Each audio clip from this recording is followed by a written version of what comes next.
Welcome to AI in Economics by Ash Stewart, Episode 06, How Software Ate the World. In the previous episode, we saw how progress in services automation got ahead of goods thanks to the rapid development of software engineering and the special characteristics and advantages of the digital realm compared to the physical. To get a fuller picture of why this matters in the current AI and economics context, let's dig deeper into, how software ate the world.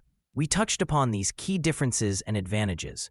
Software, both data and code, is infinitely replicable, subject to underlying hardware constraints, but that's usually not a problem these days for most cases.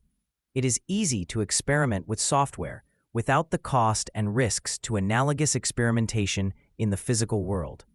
In the digital world, one can work remotely and collaborate from anywhere. And finally, the Creative Commons free market of open-source development is the cherry on top. These and related unique characteristics and factors have enabled unprecedented economic transformation.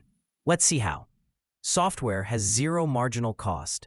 There are high fixed costs, the equipment, application development, etc. But then there's near zero distribution costs. It's true that software development is typically an incremental process, but this is by and large for new features and for fixing any issues, but it costs practically nothing to distribute another copy of the same version of software. By contrast, there is a real cost of manufacturing another physical widget of the exact same specification. Correspondingly, thanks to perfect replicability of software, remember that MP3 you lent to your friend last time? I bet you're not waiting for it to be returned. There is no quality loss in copies. Additional copies of a software application distributed to users are identical, bit for bit, with one another. By contrast, each copy of a physical widget, manufactured, must undergo physical testing, at least by way of sampling, to give the manufacturers confidence that it'll work just as intended. We all probably have stories of receiving an item we ordered that didn't. Furthermore, thanks to capabilities such as the web and the wider internet, it's possible to distribute software copies globally and instantly, almost, unless say you are in the middle of Siberia and have a really bad connection. But even in that scenario, getting a physical item delivered would take considerably longer. Of course, the above scenario presupposes that the application needs to be distributed locally to the user's computer.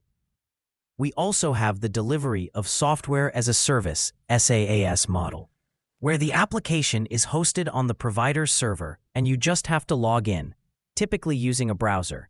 If needed, sign up or log in and start using the service.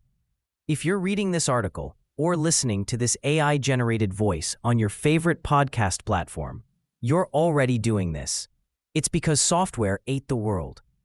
In any case, this has huge implications for the scalability of a software service, in a way that is impossible with distributing a physical good. This capability taps into what's called network effects, particularly as seen with social media applications.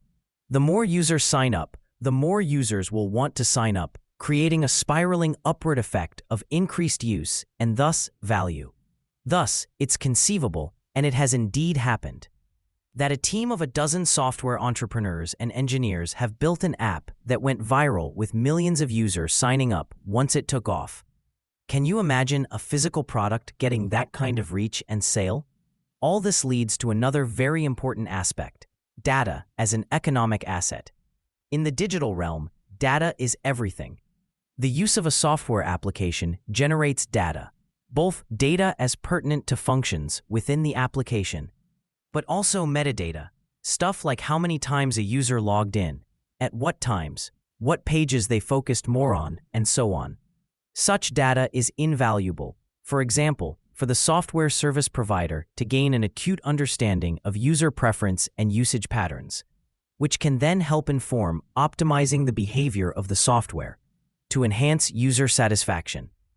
In the physical world, at least as it's been so far, how can the manufacturer of kitchen equipment monitor how well your shiny, stain-free Teflon pans are performing? Data is thus seen as the new oil. However, unlike the physical counterpart, Data is non-rival. Data as produced in the above scenario can be utilized and analyzed by different parties at the same time. Let's say the provider passes on the same, hopefully anonymized, metadata to two analytics firms, one specializing in sales and the other in psychology, so as to maximize both sales and user well-being. Data therefore begets new data, which has been a cornerstone in the emergence of machine learning and artificial intelligence, as we'll explore in further depth. But first, a few other matters of relevance. Thanks for listening. See you again soon.